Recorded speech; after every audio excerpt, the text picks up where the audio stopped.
Hello class seventh. आज का हमारा टॉपिक है डिवीज़न ऑफ इंटीजर्स। वैसे तो आप पिछली क्लास में भी ये कर चुके हो, बट हम इसके दोबारा से जो रूल्स हैं, कॉमन बेसिक रूल्स हैं, वो आपको बता रहे हैं। रूल्स वही हैं जो मल्टीप्लिकेशन के केस में थे, यानी कि अगर साइन की बात करें तो हम जैसे कि भाई अगर एक नेगेटिव इंटीजर को हम डिवाइड करेंगे नेगेटिव इंटीजर के साथ, तो हमें जो आंसर मिलेगा वो क्या मिलेगा? पॉजिटिव। उसी तरीके से अगर पॉजिटिव इंटीजर को पॉजिटिव से डिवाइड करोगे तब भी आपका जो क्यूसेंट या फिर जिसको आप आंसर बोलोगे तो वो क्या रहेगा? पॉजिटिव। बट जब या डिवाइडेंड या डिवीजर दोनों में से एक भी अगर नेगेटिव है तो उस केस में आपका आंसर क्या आएगा? नेगेटिव। यानी कि एक पॉजिटिव एक नेगेटिव के केस में आंसर क्या आएगा आपका? नेगेटिव। क्लियर? सो ये आपके कुछ बेसिक रूल्स हैं। तो अब उसके बाद डिवीज़न वही है, सिंपल। जैसे कि मान लीजिए आपको सोल्व करना है कोई क्वेश्चन, आपको दिया गया है -90 डिवाइड बाई 15, तो आप क्या लिखोगे? मतलब अगर आपको इस क्वेश्चंस इस फॉर्म में मिलेंगे, डिवाइड दैट इस टाइप से, तो नेक्स्ट उसको फ्रैक्शन की फॉर्म में लिखोगे, और फ्रैक्शन की फॉर्म में लिखने के बाद जो आपका आंसर आता है वो एग्जैक्टली आंसर आप वहाँ पे लिखोगे। 15 की टेबल में 90 कितने पे आते हैं? 6। लेकिन अब देखिए यहाँ पे जो डिनोमिनेटर है वो क्या था? माइनस का। सॉरी, न्यूमरेटर जो हो किसका था? माइनस का, और डिनोमिनेटर था जो वो किसका था? प्लस का। तो एक प्लस का और एक माइनस का है, तो उसके इसमें आंसर जो आपका आएगा वो किसका आएगा? माइनस का। मान लीजिए दूसरा आपका जो क्वेश्चन है वो कुछ इस टाइप से है कि -48 डिवाइड बाई 16 -16। तो इसको आप कैसे करेंगे? सबसे पहले फ्रैक्शन में कन्वर्ट करेंगे। अब माइनस से माइनस कैंसिल हो जाएगा, तो यहाँ पे आपका सिर्फ आंसर क्या आएगा? 3, जो कि किसका आएगा? प्लस का। क्लियर? तो और अगर सिंपल कोई इस टाइप का क्वेश्चन है तो वो तो सिंपल आपको पता ही है कि 4, क्योंकि दोनों प्लस के हैं तो आंसर प्लस में ही आएगा। क्लियर? अब ये तो सिंपल है, डिवीज़न आप कर लोगे। हाँ, अगर बड़ी कैलकुलेशन आती है जो आप डायरेक्ट नहीं कर सकते, तो आप वहाँ पे फेयर कॉपी में, जहाँ पे ये सम इस टाइप से कर रहे होंगे, साइड में जगह जो बचती है वहाँ पर उसको सोल्व करके दिखाओगे डिवीज़न को। क्लियर? डिवीज़न वहाँ पर की गई होनी चाहिए, ऐसा नहीं है कि आप उसका डायरेक्ट आंसर लिखोगे। नेक्स्ट, अब डिवीज़न से जुड़ी हम कुछ प्रॉपर्टीज़ पढ़ते हैं, जैसे कि हमने मल्टीप्लिकेशन या एडिशन के केस में सीखा है ना। तो सबसे पहले प्रॉपर्टी क्या है? क्लोजर। क्लोजर प्रॉपर्टी क्या कहती है? आपको पता है कि दो इंटीजर होने चाहिए। मान लो कि 7, 17 एंड 8 हैं। तो क्लोजर प्रॉपर्टी तो क्या है कि अगर इनको हम क्या करेंगे, अब किसकी बात कर रहे हैं हम? डिवीज़न की बात कर रहे हैं, सिर्फ डिवीज़न की। तो यानी कि जब ए और बी अगर दो इंटीजर है और ए और बी को डिवाइड करने से जो भी आपका आंसर आएगा वो भी क्या होना चाहिए? अगर इंटीजर तो हुआ तो क्या है? हम बोलेंगे कि division of integer is closure, otherwise नहीं है। तो अब 17 डिवाइड बाई 8, बट ये तो कोई एग्जैक्ट तो आएगा नहीं, कुछ भी पॉइंटों में आएगा, डेसिमल में आएगा, बट डेसिमल में जो होते हैं वो इंटीजर होते नहीं हैं, क्योंकि सबसे पहले लेक्चर में आपने इंटीजर की डेफिनेशन सीखा था। तो इसका मतलब डिवीज़न जो है वो क्या है? क्लोजर नहीं है। नेक्स्ट क्या है अपना? कॉम्यूटेटिव। कॉम्यूटेटिव प्रॉपर्टी क्या कहती है कि आपके पास अगर दो इंटीजर है ए और बी, और हम डिवीज़न की अगर बात करें तो ए और बी इक्वल आना चाहिए बी डिवाइड बाई ए के। क्या ऐसा होता है? हम एग्जांपल से चेक कर सकते हैं कि मान लो कि ए की वैल्यू 4 है और बी की वैल्यू 2 है, तो 4 डिवाइड बाई 2, 4 डिवाइड बाई 2 कितना आ गया? 2। और वहीं दूसरी तरफ बी बाई ए क्या हो जाएगा? 2 डिवाइड बाई 4, और 2 डिवाइड बाई 4 का मतलब 2 ऊपर 4 नीचे। सो ये कितना हो जाएगा? 1/2। तो 2 और 1/2 तो इक्वल नहीं है, इसलिए हम क्या हो गया कि डिवीज़न के केस में जहाँ पर ए और बी दो क्या थे, इंटीजर थे, वो बी डिवाइड बाई ए के इक्वल नहीं आया। A divide B is not equal to B divide by A, so commutative भी नहीं है। जो डिवीज़न होती है इंटीजर्स की वो कॉम्यूटेटिव भी नहीं है। क्लियर। उसके बाद जो थर्ड प्रॉपर्टी है हमारी एसोसिएटिव या एसोसिएटिविटी, वो क्या कहती है कि हमारे पास तीन इंटीजर होने चाहिए, ए बी और सी, तीनों के तीनों क्या होने चाहिए, इंटीजर। और अगर हम डिवीज़न की बात करें तो फिर क्या होना चाहिए, A divide by B divide by C is equal to होना चाहिए A divide by B divide by C this. लेकिन ये भी क्या होने वाला है, आपका सेम नहीं होने वाला। आप किसी भी एग्जांपल को लेके चेक कर सकते हैं, ये सिर्फ एक ही केस में सेम होगा जब सी की वैल्यू क्या होगी, 1। सी की वैल्यू 1 के अलावा अगर कुछ भी है तो उस केस में आपका आंसर से दोनों साइड, राइट हैंड साइड और लेफ्ट हैंड साइड इक्वल नहीं आएगी। ए बी की वैल्यू आप जो मर्जी ले सकते हो, यानी कि मान लो कि ए की वैल्यू हम यहाँ पे 4, बी की वैल्यू 2 और सी की वैल्यू 3 मान लेते हैं, तो लेफ्ट हैंड साइड क्या हो जाएगी, A divide by B 4 divide by 2 bracket यहाँ पर है डिवाइड बाई सी, सी की वैल्यू कितना है 3, तो 4 डिवाइड बाई 2 हमें पता है कितना हो जाएगा 4/2। फ्रैक्शन में अगर लिखेंगे तो 4/2 को सोल्व करोगे कितना आ जाएगा 2 डिवाइड बाई 3, क्योंकि 4/2 को सोल्व करके कितना आ गया 2, 3 यहाँ से एज इट इज़। उसके बाद नेक्स्ट 2 डिवाइड बाई 3, यानी कि 2/3 आपका आंसर आ गया इस केस में, राइट हैंड साइड को, लेफ्ट हैंड साइड को जब आपने सोल्व किया। उसी तरीके से अगर हम राइट हैंड साइड को सोल्व करेंगे, वैल्यू यही रखेंगे इनकी, तो हम देखते हैं कि ए की वैल्यू हमारे 4 थी डिवाइड बाई 2 डिवाइड बाई सी की वैल्यू क्या है आपकी 3। सो इसको हम सोल्व करेंगे तो 2/3 हो जाएगा यहाँ पर।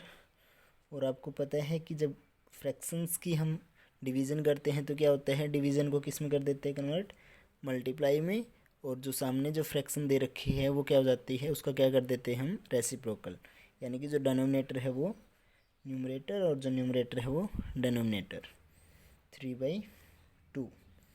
और यहाँ से ये कैंसिल होके यहाँ पे 2 पे कैंसिल हो गया, इससे ये हो गया आपका 6। तो यहाँ पर क्या हुआ, लेफ्ट हैंड साइड को सोल्व किया 2/3 आया, राइट हैंड साइड को सोल्व किया 6 आया। तो यहाँ पर दोनों के दोनों इक्वल नहीं आई, तो इसका मतलब क्या है, associate division of integers is not associative. हाँ, एसोसिएटिव कब होगी, जब सी की वैल्यू अगर हम 1 लेंगे, तो अगर इसी केस में सी की वैल्यू हम 1 लें तो लेफ्ट हैंड साइड क्या बन जाएगी भाई, अगर सी 1 है, ए बी की वैल्यू हम वही रखते हैं, तो लेफ्ट हैंड साइड क्या बनेगी, A divide by B divide by C, value रखेंगे 4 divide by 2 divide by 1, 4 divide by 2 कितना हो गया 2, और यहाँ पर डिवाइड बाई 1, 2 डिवाइड बाई 1 कितना हो गया 2। क्लियर।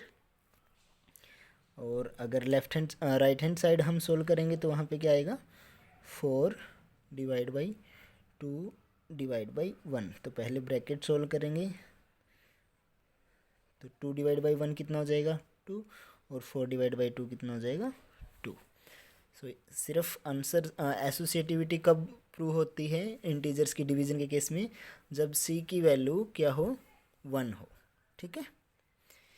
उसके बाद नेक्स्ट प्रॉपर्टी कौन सी है आपकी, नेक्स्ट डिस्ट्रीब्यूटिव प्रॉपर्टी तो डिवीज़न के केस में होती नहीं है, तो वहाँ पर वो तो मल्टीप्लिकेशन ओवर सब्ट्रैक्शन या फिर मल्टीप्लिकेशन ओवर एडिशन होती है, वो हम पहले कर चुके हैं। अब ये पता लगाने के लिए कि दो फ्रैक्शन में से बड़ी कौन सी है और छोटी कौन सी है, हम कैसे पता लगा सकते हैं, उसके लिए आपको सीखना है कि मान लीजिए आपको बताना है भाई ए डिवाइड बाई बी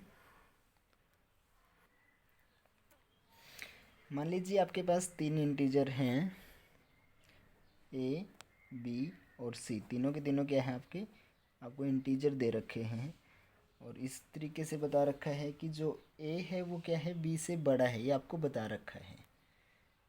तो उस केस में जो ए डिवाइड बाई सी जो है और एक है बी डिवाइड बाई सी, तो इनमें से कौन सा बड़ा होने वाला है। आप ध्यान से देखिए कि ए बी सी तीनों के तीनों क्या है, इंटीजर हैं और ये नॉन ज़ीरो इंटीजर है। नॉन ज़ीरो क्यों बोला जा रहा है कि ज़ीरो नहीं होनी चाहिए, क्योंकि ज़ीरो भी इंटीजर में आती है।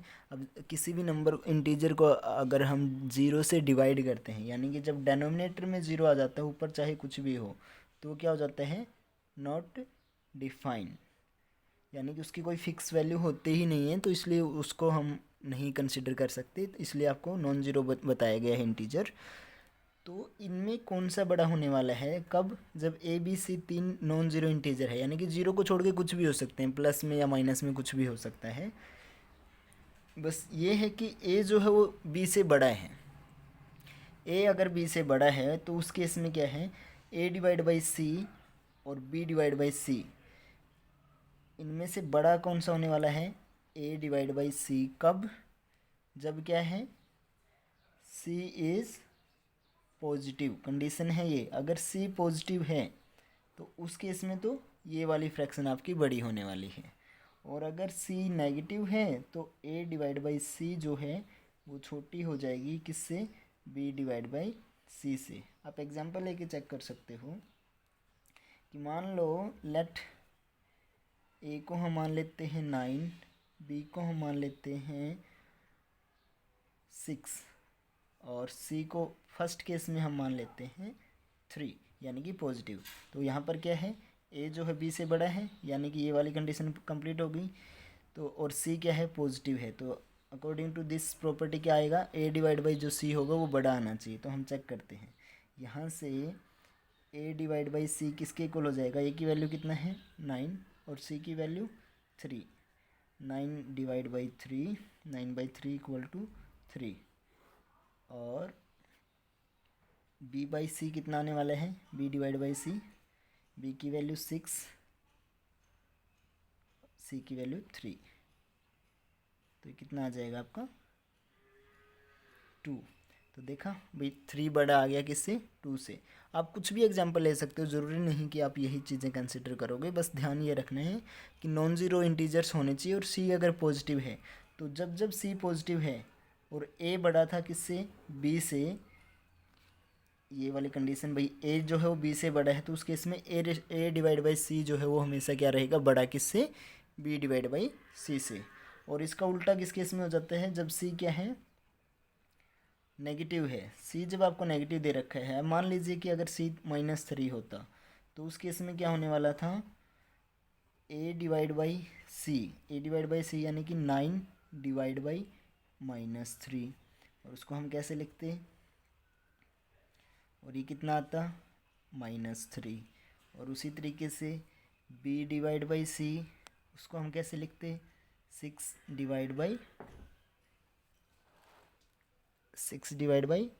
-3 एंड 6 लिखते कैसे फ्रैक्शन में, यहाँ पर नहीं, इक्वल टू यहाँ पे लगाएंगे और फिर -2।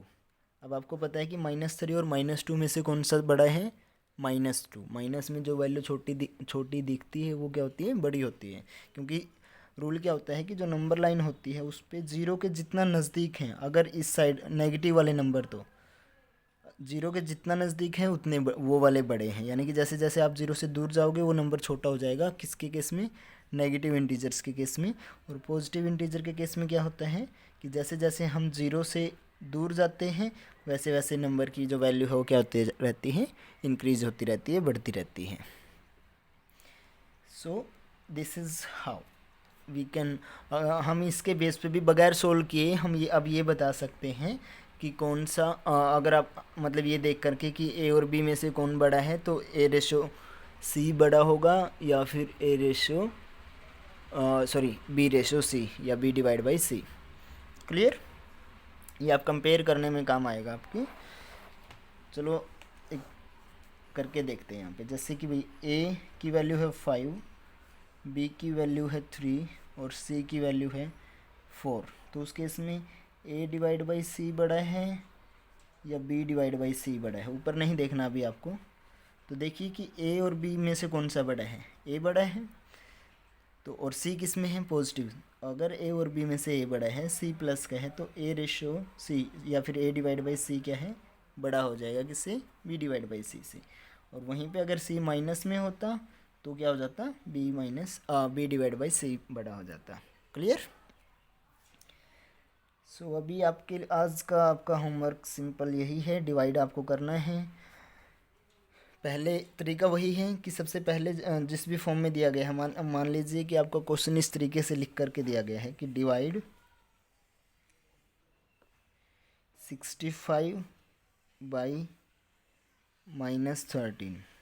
तो इसको हम क्या करेंगे, सबसे पहले आप इस तरीके से लिखोगे कि 65 डिवाइड बाई -13। फिर उसको नेक्स्ट स्टेप में आप क्या करोगे, फ्रैक्शन के रूप में लिखोगे 65 डिवाइड बाई 13। और एक बात ध्यान रखनी है कि जब डेनोमिनेटर अगर माइनस का आ रहा है तो उस केस में आपको माइनस यहाँ पे लगाना है सामने की तरफ। ठीक है, तो यहाँ पे कितना आ जाएगा आपका -5, क्योंकि एक प्लस का और एक माइनस का था। तो ठीक है, तो ये आपका एग्जैक्ट पैटर्न होने वाला है। हाँ, अगर कैलकुलेशन बड़ी बन रही है, आपसे डायरेक्ट नहीं हो रही, तो आप उसको यहीं पे फेयर कॉपी में साइड में अच्छे से साफ साफ सोल्व करके दिखा दो। क्लियर। जो सेकंड टाइप के क्वेश्चन हैं, सेकंड क्वेश्चन जो है आपकी बुक में वो क्या है, वो कुछ इस टाइप से दे रखा है कि कुछ फिल इन द ब्लैंक्स दे दिया आपको। यहाँ पे डिवाइड लगा दिया, 25 है इक्वल टू 5 लिख रखा है। तो आप क्या करना, फिल इन द ब्लैंक्स की जगह पे क्या डाल लेना, जो ब्लैंक आपको दे रखा है सॉरी, उसकी जगह पे क्या एक्स पुट कर लेना और फिर बाकी इक्वेशन को एज इट इज़। तो अब आपको पता ही है कि भाई अगर एक बात का आपको ध्यान रखना है कि अगर फिल इन द ब्लैंक्स शुरू में है और बीच में डिवाइड का साइन है तो दूसरी साइड नंबर चला जाएगा, यानी कि इस केस में सीधा सोल्व हो जाएगा। ये 25 इधर डिवाइड में था, उस साइड जाके मल्टीप्लाई में, तो आपका आंसर आ जाएगा 125। बट अगर इसका उल्टा होता, कैसे, मान लीजिए क्वेश्चन ये होता कि 25 divide by dash is equal to 5। तो उस केस में हम क्या करते हैं, आप यहाँ पे क्या कर लोगे, एक्स ब्लैंक की जगह पे क्या रख दोगे, x इक्वल टू 5। तो इस केस में आप 25 को दूसरी साइड ले जाके डिवाइड में नहीं, मल्टीप्लाई में नहीं कर सकते। इस केस में डिवाइड में कौन है, x है, ना कि 25। अगर इसको हम फ्रैक्शन की फॉर्म में लिखना चाहेंगे तो इसको कैसे लिखेंगे, 25 ऊपर आएगा, x नीचे आएगा, क्योंकि डिवाइड के बाद जो होता है वो डिनोमिनेटर में आते हैं ना, इक्वल टू 5। तो यानी कि दूसरी साइड कौन जाएगा, x जाएगा, ना कि 25 इस तरीके के केस में। तो पहले x दूसरी साइड जाएगा, वहाँ पे जाके मल्टीप्लाई। अब x के साथ दूसरी साइड जो हो गया वो इस साइड आके किस में हो जाएगा, अब वहाँ पे मल्टीप्लाई में है तो इस साइड आके वो डिवाइड में, इज इक्वल टू x। तो यहाँ इस केस में x की वैल्यू कितनी आ गई, 5। ठीक है, तो फिल इन द ब्लैंक्स वाले क्वेश्चन आप इस तरीके से सोल्व करोगे। क्लियर भाई। x अगर फिल इन द ब्लैंक आपको स्टार्टिंग में दे रखा है तो उसके साथ लगा हुआ जो डिवाइड में है नंबर दूसरी साइड चले जाएगा, जैसे पिछले एग्जाम्पल में मैंने करवाया था। और अगर fill in the blanks divide के साइन के बाद दे रखा है वहाँ पर आप x तो आपको लिखना ही पड़ेगा। तो उस केस में पहले वो फ्रैक्शन में करो उसको चेंज, फिर वहाँ से x को दूसरी साइड लेके जाइए, फिर उससे नेक्स्ट स्टेप में x के जहाँ पे ऑलरेडी जो वहाँ पर दूसरी साइड था उसको इस साइड लेके आओगे आप, और फिर वहाँ से x की वैल्यू सोल्व करोगे। क्लियर। स्टेप वाइज होना चाहिए, कोई भी स्टेप मिस नहीं करना है, और स्टेप वाइज करोगे तो गलती भी नहीं होगी, कई बार जल्दी जल्दी के चक्कर में गलत हो जाते हैं। So that's it for today and your first chapter is complete now.